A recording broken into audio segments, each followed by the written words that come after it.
Tetras are an extremely variable group of fish, widespread and sometimes extremely showy and colorful.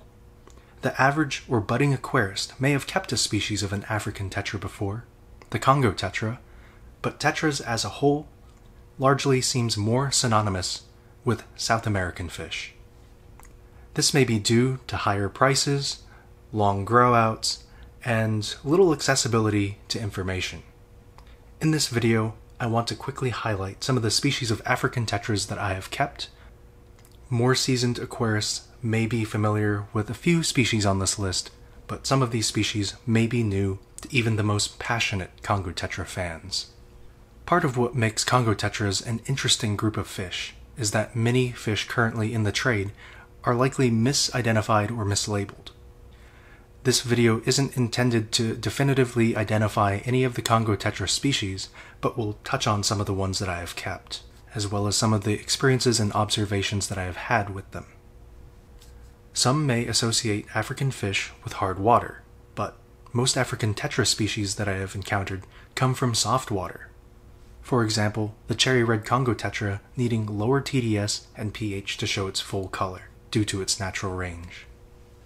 Starting off with what I think is the best overall Congo Tetra species, and one that I think anybody, Phenacogrammus aurantiacus, the lampi Congo Tetra.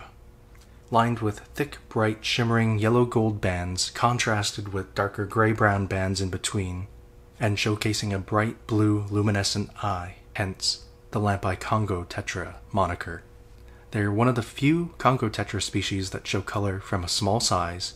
Even fish around an inch and a half show a lot more color than some of the others on this list. There appears to be a few forms of aurantiacus. I'm not sure whether these are distinct species or catch locations, but I wanted to highlight a few of them nonetheless. These are not my pictures, but I wanted to show Phenacogrammus species mocobile and the blue-black form. Next is Latagazia rollifi, the jellybean tetra, a small but beautiful nanospecies only topping out around 1 to 1.5 inches long. This fish comes from seasonally influenced areas, so it's possible that its water chemistry can fluctuate in its natural environment. It's been recorded in soft water from 10 to 30 microsiemens, and water ranging from 77 to 88 degrees Fahrenheit. It's a beautiful little species, and the most affordable fish on today's list, when it is sometimes offered. Next on today's list is Elastopatercius species Lucchini. I received a group of fish from Aquatic Clarity, all labeled as Elastopatercius cf. Caudalis from Lucchini. To complicate things early on, the Caudalis currently in the hobby is a different and incorrectly identified species that has now been synonymous with Caudalis. However, the real Caudalis is a much larger, higher-bodied fish sporting orange fins with a small mark behind its gill plate and a long black extension from its tail. The Caudalis currently in the hobby is slimmer and shows subtle iridescent blues on top of a silver body, with long trailing white dorsal fin, white edges to the fin, and a yellow caudal fin, with the caudal fin also having a black extension. With these features, the Caudalis currently in the hobby strikes closer resemblance to Elastopatercius tumbensis. Long story short, my fish didn't match either of these exactly, but showed traits from both. Of the 3 males that I received, it looks like I had 2 types of fish. 2 of them look strikingly similar to tumbensis, but with yellow and all fins instead of just the tail fin. The other male looked more like a fish that Dan's Fish had brought in from Lucchini as well, exhibiting a fully pigmented or dark eye with orange fins. It also exhibited a bit of caramel body coloration similar to the females that I had received as well. With these features, I thought it looked a little bit closer to Nigropterus, originating from Lake Mai-Dombe, which is, although distant, is connected to the Lucchini River. I'm not sure if the fish that I had received were distinct species, a distinct catch location, multiple fish that were caught in the same catchment, or examples of natural hybridization with Tumbensis and Nigropterus, but part of what makes this fish so fascinating to me is the mystery behind it. Its subtle but attractive beauty. That leads into our next fish, Elastopatersius nigropterus, a beautiful firecracker of a Congo Tetra that comes from Lake Maindombe. These are said to rival the infamous cherry red Congo Tetra in color once they reach maturity.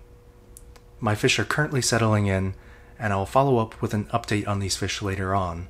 Both Nigropterus and CF Nigropterus has been offered in the trade, but I haven't been able to determine clear differences to tell them apart. Labeling aside, I have noticed a couple differences in pictures of Nigropterus posted, with some having a slightly smaller, fully pigmented dark eye similar to the Lucchini rivers, and ones that have a clear, larger eye similar to ones that Stan Sung of Ultimate Dreamfish have also posted, his gaining a vertical bar that goes through the large eye once fully colored up. The Nigropterus with the fully pigmented eye looked very similar to the mature males that Aquarium Glazer had posted of the Lucchini rivers.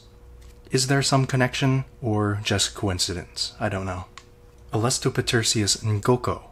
Originally imported as Elastopatersius hilgendorfi, the ngoko locations sport much larger teeth and jaws than previously known hilgendorfi.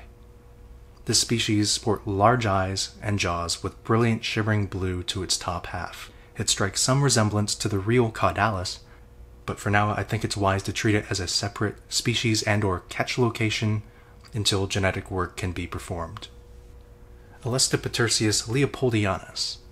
Maybe just the color form of Burchardi, but I believe Burchardi blue are actually Elastopatersius leopoldianus, because both are lauded for their unreal blue coloration and both coincide in Lake Maindombe. This species is amazing to see in person and frustrating to film with a phone and camera, as the sensors seem to struggle to process the blue coloration of the fish. When netting mature fish out of the water, the color is absolutely unreal. Elastopatersius burchardi, the cherry red Congo Tetra.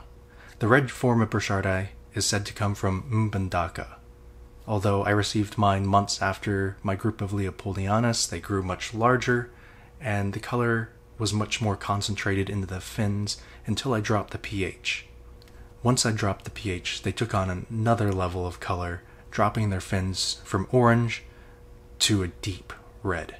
I never achieved the total cherry red coloration, but it's said that they prefer cooler temperatures closer to 72 Fahrenheit, where I had them closer to 82 Fahrenheit, as they were living with Hypancistris at the time. African tetras are a largely overlooked but beautiful subset of tetras. I am personally fascinated by the potential discoveries and reworking of the groups that may be uncovered in the next decade or two. I hope you enjoyed today's video on one of my favorite groups of fish.